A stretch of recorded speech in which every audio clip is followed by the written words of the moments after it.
Hey there, fellow sea glass lovers. It's Jackie, and I'm so excited to be here today. Thank you so much for joining. I just wanted to show you my inspiration for today's project.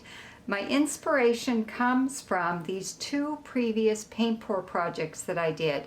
Now, both of these I used a similar approach, but I got somewhat different results. So I'm going to try a similar approach again today, but I'm going to be working on a larger piece. I have this piece of wood that is 13.5 inches wide and 18.5 inches long, and I'm going to use similar paints as I used in this project, plus a similar type of approach. But I'm so excited with what I'm planning to do with this board if it works out. I'm really hoping it works out. So be sure to stick around to the end of the video so you can see what I do with the painting when I finish it.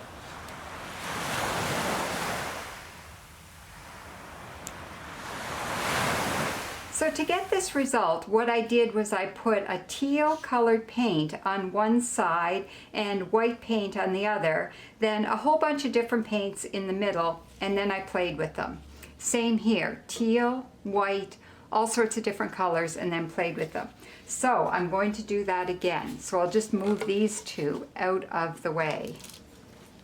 Now for the white paint on the bottom. And this is a fairly large piece, so I think I need quite a bit of paint. So there's quite a bit of white paint there. If I need more, I can always add it. And then I have my teal paint for along the top. And I'll put quite a bit of that up top. I just love this color. This color is what's gotten me working on this project. It's like a teal that has a lot of green in it, more green than blue, but it just has such a rich color and I quite love it.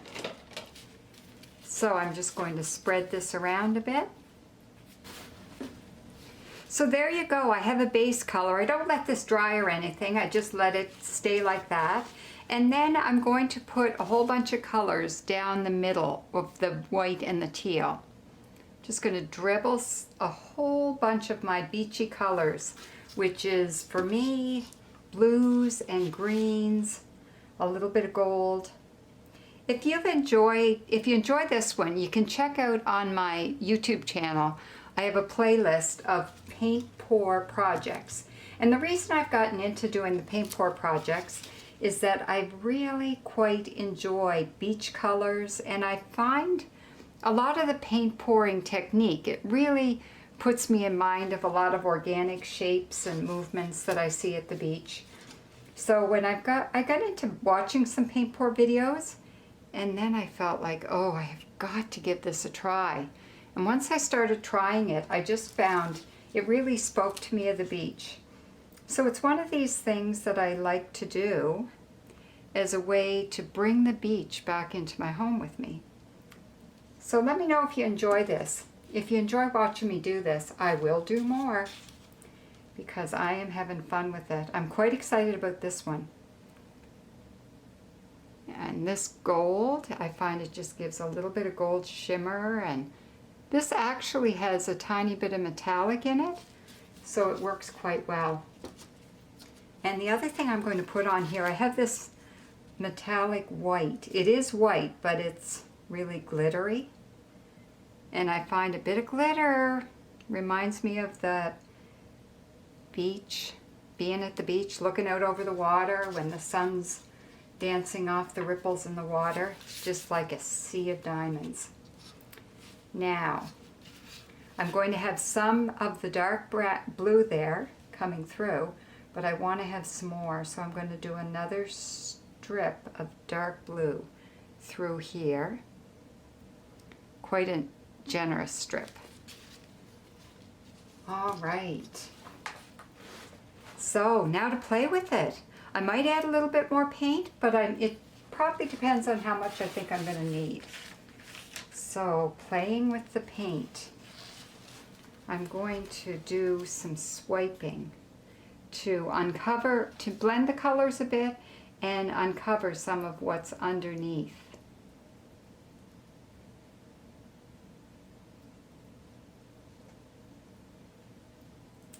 Oh man, that's really pretty. So my goal here is to have the bottom part of this piece more white and the top part more teal. So I'd like all the colors to mix through, but I don't really want the teal coming through into the white, and I don't really want the white going through into the teal. This is, when you do a paint pour where you have one color predominantly at the bottom and one at the top, it's called a split. So this is my version of a split. I'm gonna just play around with this. I love doing kind of swipey, wavy motion.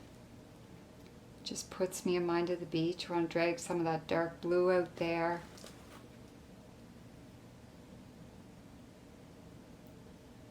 I really hope this one works out because I've got some plans for this.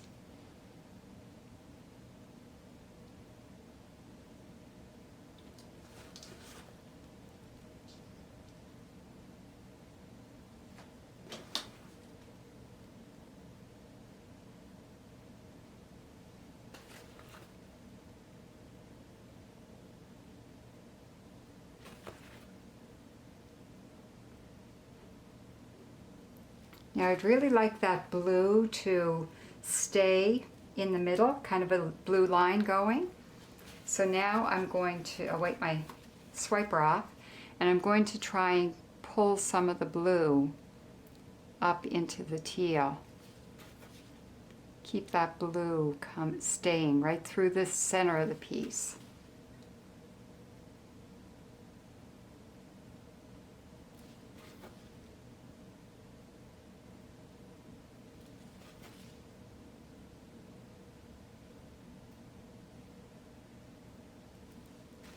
One thing I love about being at the beach is how you get all these wavy action, and you get a lot of really organic shapes. You don't see a whole lot of straight lines at the beach.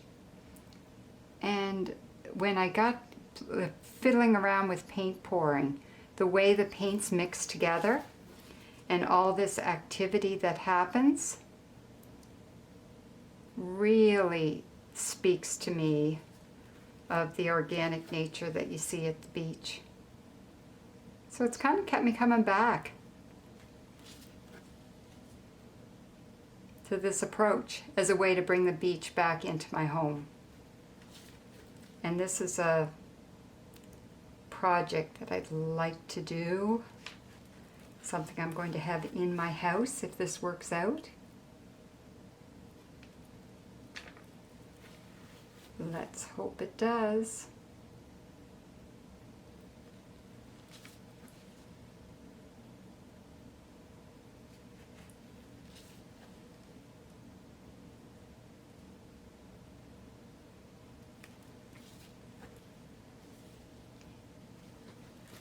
All right, this is really, really interesting. Now I find this line coming through here is a little too straight. So I'm going to do a bit of tilting here.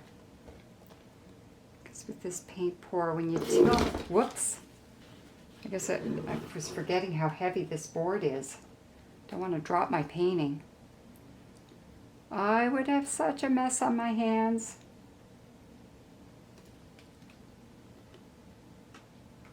Believe me, I've already figured out how to make lots of mess with this.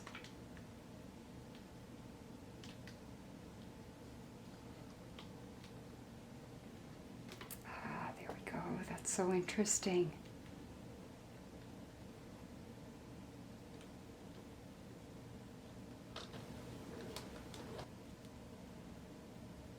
Oh, I lost some of my blue here, so I think I'll pull it back.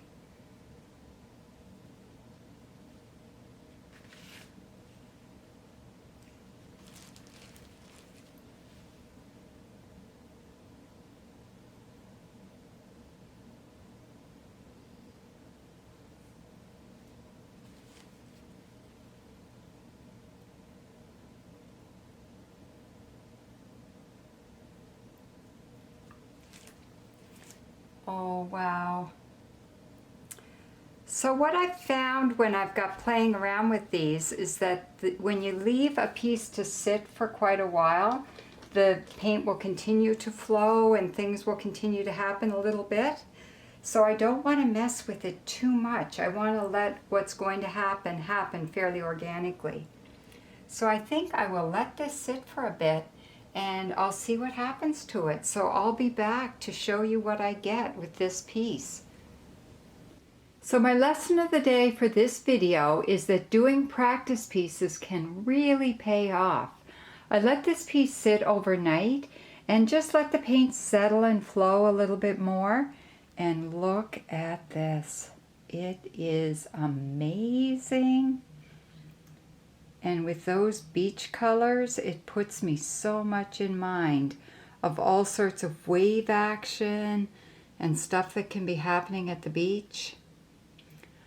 So I have some pretty spectacular plans for this piece of wood. I'm going to do something I've never done before. Stick with me here for a few minutes while I get that done. I'm going to put a couple of coats of varnish on top of this before I put it in its final spot. And let me know what you think.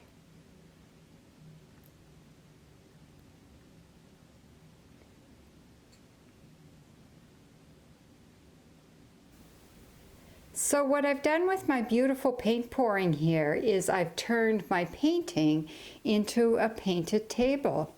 So that makes a beautiful top for my table, and I've got a beach table that can sit in my house. Maybe I'll do a display of a bowl of sea glass sitting on top of it and a nice little light. And I think it's so cool. And the color in the rest of the table matches my beautiful teal color. So thanks so much for joining me for this video. I hope you found this interesting, and I hope it gives you some really cool ideas of some things that you can do with your sea glass art. So take care, everyone. I hope you make it out to the beach, and happy sea glass hunting.